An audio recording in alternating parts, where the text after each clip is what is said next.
YCP MLA Akepati Amarnath Reddy 3 రోజుల క్రితం కూడా ఇప్పుడు ఆయన వీడియో కూడా చేశాడు. మేము శుద్ధపోసలం, మా అంత నిజాయితీ పనులు ప్రపంచంలో ఉండరు, మేము బ్రాండ్ అంబాసిడర్లం, జగన్ రెడ్డి శుద్ధపూస అయితే ఆ శుద్ధపూసకు బ్రాండ్ అంబాసిడర్లు మేమని చెప్పి కబుర్లు చెప్పాడు ఆయన.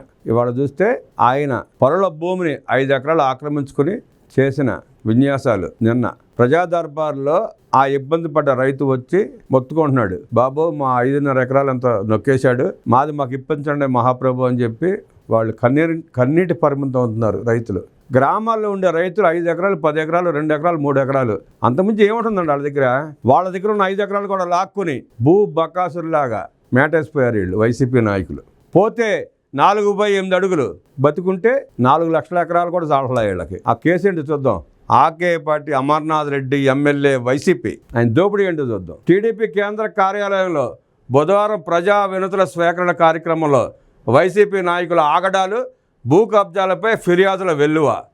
బాధితుల నుంచి రాష్ట్ర గ్రంథాలయ పరిషత్ చైర్మన్ గోనగొండ్ల కోటేశ్వరరావు, కళింగ వెల్ఫేర్ అభివృద్ధి కార్పొరేషన్ చైర్మన్ రోణంకి కృష్ణనాయుడు వినతులు స్వీకరించారు.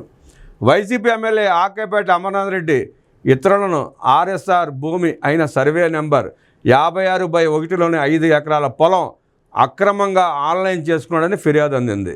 అక్రమంగా ఆనాడు ఉన్న ఎంఆర్ఓ ఆఫీసులో వాళ్ళని అడ్డం పెట్టుకుని ఆన్లైన్ చేసేసుకున్నాడు. అందులో 1/2 ఎకరా టీటీడీకి రిజిస్టర్ చేసి దోచుకున్న దాంట్లో మళ్ళీ 1/2 ఎకరం టీటీడీకి రిజిస్టర్ చేశాడంట. చేసి ఏం చేశాడంటే అందులో టీటీడీ కళ్యాణ మండపం నిర్మించాడు, బిల్లు చేసుకున్నాడంట. అంటే 1/2 ఎకరం అట్లా ఇచ్చినట్టు ఇచ్చి దాంట్లో కళ్యాణ మండపం కట్టి అది బిల్లు చేసేసుకున్నాడు. మరి దాంట్లో ఎంత నొక్కాడో ఆ వివరాలు వస్తే కానీ తెలియదు.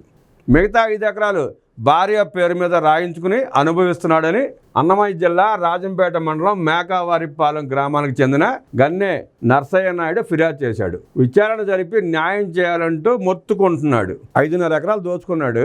1/2 ఎకరం ముసుగులో టీటీడీకి రాసిచ్చేసి దాంట్లో కళ్యాణ మండపం కట్టి బిల్ చేసేసుకున్నాడు. మిగతా 5 ఎకరాలు భార్య గారి పేరు మీద రిజిస్టర్ చేసుకున్నాడు, అనుభవిస్తున్నాడు. అంటే ఇప్పుడు కోర్టుకు వెళ్తే సమస్య ఎప్పుడు తేలుతుంది?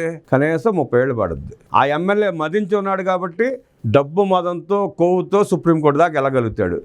ఆ 5 ఎకరాలు పోగొట్టుకున్న రైతు ఎక్కడి దాకా వెళ్ళగలుగుతాడు?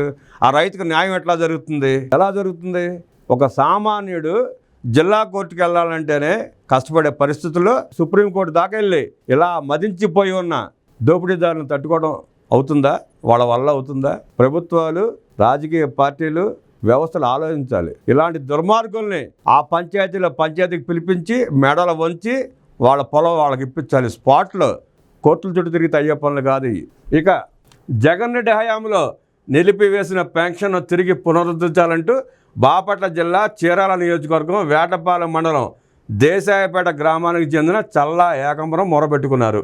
నిన్న మొన్న వైసీపీ సోషల్ మీడియాలో పోస్టులు వేసుకుని డబ్బాలు కొట్టుకుంటున్నారు. మేము వాళ్ళు వీళ్ళు అని లేకుండా పెన్షన్లు ఇచ్చాం, రేషన్ కార్డులు ఇచ్చాం, మీ నెత్తిని చేయి పెట్టాం, నోట్లో విభూతి కొట్టామని చెప్పి. అలాంటి దిక్కుబానాలకి ఇలాంటి వీడియో ఇది పనికి వస్తుంది అనమాట. పెన్షన్లు ఎలా కోసాడో, రేషన్ కార్డులు ఎట్టా ఎగ్గొట్టాడో, అమ్మ ఒడి, తల్లి ఒడి, గుడ్డు ఒడి ఎలా ఎగ్గొట్టాడో అన్నీ అందరికీ తెలుసుకోబట్టే 11కి కొదేశారు. ఆ సంగతి వీళ్ళకి ఇంక అర్థం కావట్లా. ఇంకా ఎలివేషన్లు ఇచ్చుకుంటే ఏముండదో, బూడిద మిగులుతుంది ఆఖరికి.